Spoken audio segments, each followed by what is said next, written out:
Setiap tindakan, perkataan, keputusan yang kita ambil selalu ada konsekuensi. Selalu ada tanggung jawab yang mengikuti setiap keputusan kita. Katakan amin. Galatia 6 ayat 5 berkata, sebab tiap-tiap orang akan memikul tanggungannya sendiri. Hei suami istri dengar, nanti kalau rapture pengangkatan, Yesus datang kedua kali, firman Tuhan berkata, 2 orang tidur, 1 diangkat, 1 tinggal. Kalau saya sama Jojo mau diangkat dua-duanya. Amen. Iman masing-masing. Jangan mentang-mentang istrimu suka berdoa, kamu aman-aman aja. Iman gak nebeng, bos. Kita akan memikul tanggungan kita masing-masing. Ayo berlomba dalam iman. Berlomba jadi saksi, berlomba jadi teladan. Kalau kita terpuruk hari ini, karena keputusan-keputusan yang salah, perbuatan-perbuatan yang buruk yang kita lakukan di masa lalu, dengar. Mari mulai melihat hidup ini dengan cara yang berbeda. Rubah cara berpikir kita. Memiliki pandangan yang positif, punya iman, percaya bahwa Tuhan baik, Dia sanggup mengubah segalanya jadi baik. Coba lihat, semua pengalaman pahit kita mengajarkan apa yang manis. Semua perlakuan yang tidak baik yang kita terima dari orang lain mengajarkan kita tentang apa itu baik. Penderitaan dan kemiskinan mengajar kita apa itu anugerah Tuhan. Amen. Filipi 4 ayat 12. Rasul Paulus berkata, aku tahu apa itu kekurangan dan aku tahu apa itu kelimpahan. Dalam segala hal dan dalam segala perkara tidak ada sesuatu yang merupakan rahasia bagiku.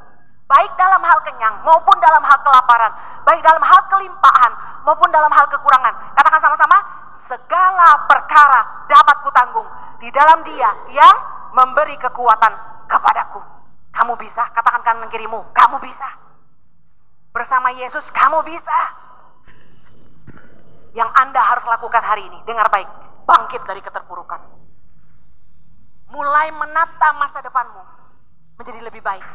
Rubah cara berpikirmu. Masa lalumu yang buruk, kesalahanmu di masa lalu tidak boleh menentukan masa depan. Anda mungkin pernah melakukan hal-hal yang buruk. Banyak kesalahan yang Anda buat di masa lalu. Hal-hal yang seharusnya Anda tidak lakukan. Banyak keputusan-keputusan yang keliru. Tapi jangan membenci diri Anda. Ampunilah dirimu.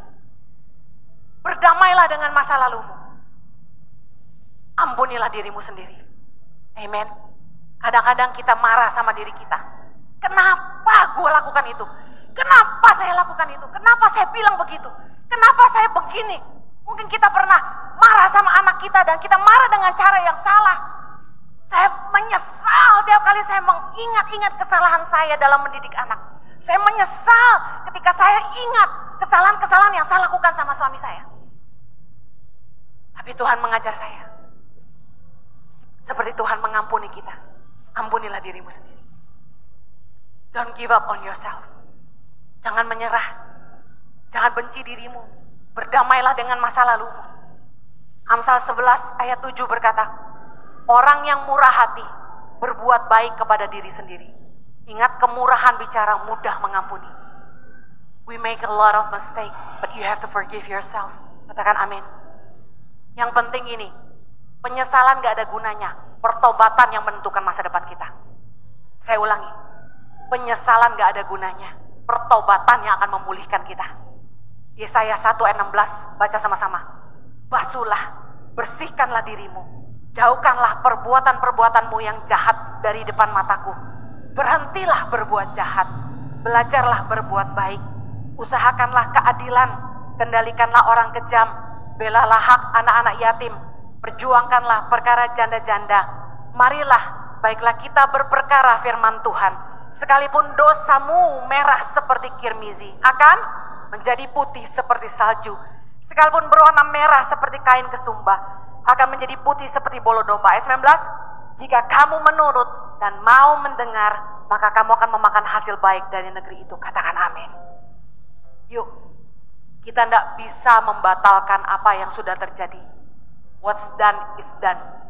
Pandanglah masa lalu sebagai pelajaran yang berharga untuk masa depan. Ingat, penyesalan tidak berguna pertobatan yang akan memulihkan kita.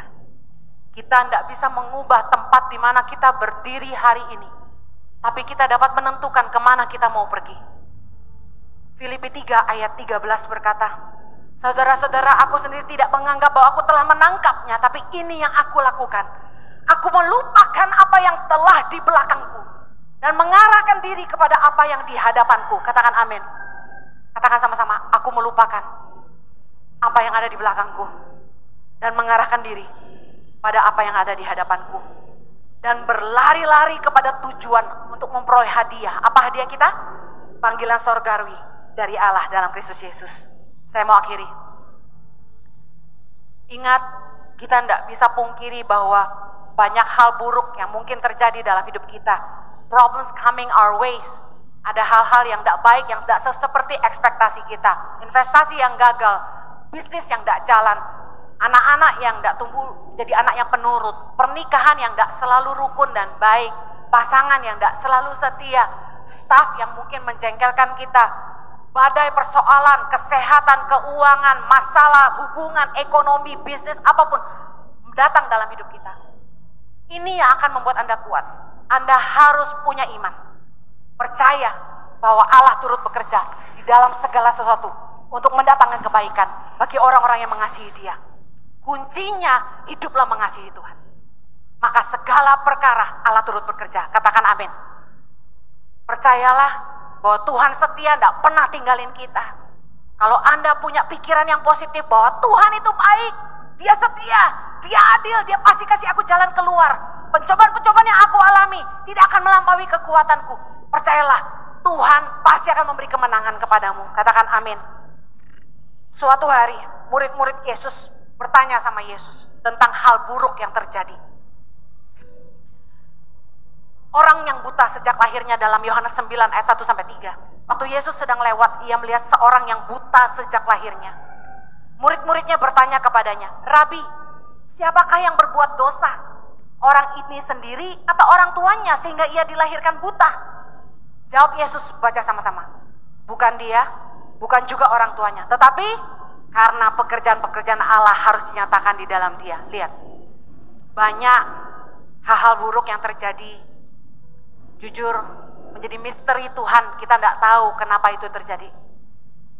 Tapi kalau Anda percaya kepada kedaulatan Tuhan, bahwa percaya bahwa rencananya yang terbaik dalam hidupmu, Anda harus yakin bahwa di dalam setiap masalahmu, Tuhan mau bekerja untuk menyatakan kemuliaannya.